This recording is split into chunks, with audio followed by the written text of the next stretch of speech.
आपको 3-4 छोटी-छोटी कहानियाँ सुना रहा हूँ। ये सारी कहानियाँ सच्ची हैं, 1-1% सच्ची हैं, पर मैं किसी का नाम नहीं लूँगा। जिनकी कहानी है उनका नाम नहीं लूँगा, उनकी प्राइवेसी का मामला है।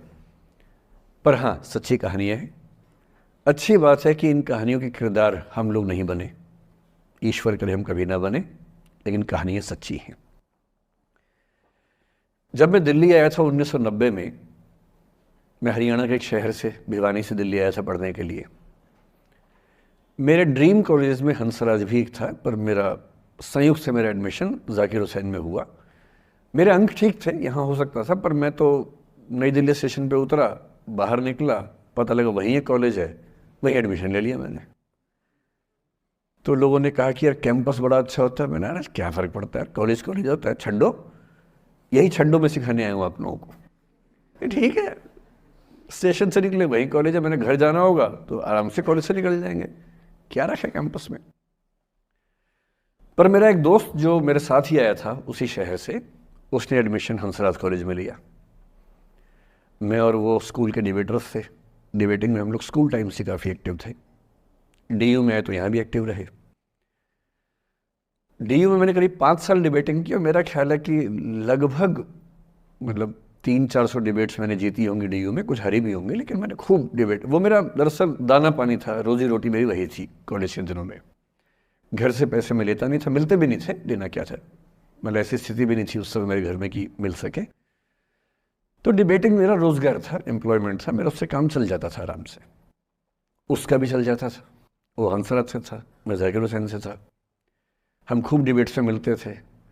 अक्सर ट्रॉफी या तो हम जीतते थे या वो जीतता था, कोई भी जीते रूम पे ही आती थी, क्योंकि हम रूममेट्स थे, एक साथ ही रहते थे। वो मुझसे योग्यताओं के मामले में 21 था, बल्कि अगर वो 21 था तो मैं 15 ही रहा हूँगा या 12 रहा हूँगा, 22 या 21 तो नहीं रहा हूँगा, मुझसे बेहतर था योग्यताओं में, बड़ा अच्छा व्यक्ति था। ग्रेजुएशन के बाद मैंने एमए हिंदी साहित्य में एडमिशन लिया, जबकि बीए ऑनर्स हिस्ट्री में किया था मैंने। उसने तय किया कि वो कुछ और करेगा, प्रोफेशनल कोर्स करेगा, नौकरी करेगा, तो वो चला गया दिल्ली से। मैं दिल्ली में रहा। फिर मैं एमए के बाद तैयारी करने लगा यूपीएससी की। तब तक मैं यूजीसी जेआरएफ कर चुका था। पहला अटेम्प्ट दिया, प्रीलिम्स हो गया। मेंस मेरा 96 के मेंस की बात कर रहा हूँ, मेंस शुरू होने वाला था, 2 दिन रह गए थे। करीब 10 दिन पहले वो मेरे पास आया हुआ था दिल्ली में, मिलजुल के अच्छे से बात करके गया था।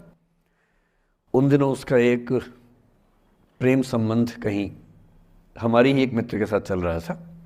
हम सब दोस्त थे, तो उनमें से 2 लोगों का आपस में एक अफेयर था। मुझे नहीं पता क्या हुआ, लेकिन मेरे मेन एग्ज़ाम से 2 दिन पहले रात को 12 बजे एक फ़ोन आया और ये बताया गया कि मेरे दोस्त ने फंदा लगा के अपनी जीवन लीला समाप्त कर ली है। वो दिल्ली से दूर था कहीं, और जिस व्यक्ति के बारे में मेरी राय ये थी कि उतना जीवट वाला व्यक्ति कोई हो नहीं सकता, जो ज़िंदगी से हार सकता ही नहीं, जिसके होने से कई लोग हमेशा जीता हुआ महसूस करते हैं, वो चुपचाप एक बंद कमरे में ज़िंदगी से हार गया। मैं आज तक नहीं समझ पाया कि ऐसा कैसे हुआ। बाद में टटोला, उसके पेरेंट्स से बात हुई, भाई से बात हुई, उन्होंने उसकी याद में एक सोशल वर्क शुरू किया ताकि किसी और बच्चे को ऐसा ना करना पड़े।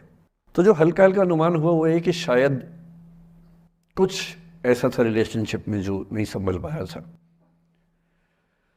और रिश्ता टूट ना जाए इसका दबाव बहुत ज़्यादा था, और वो दबाव झेल नहीं पाया। इस उम्र में ऐसा फेज़ आता है, कई बार आता है। ये एक कहानी है, हंसराज कॉलेज से ही जुड़ी है, इसलिए मैंने सोचा कि वहीं से बात शुरू करूँ।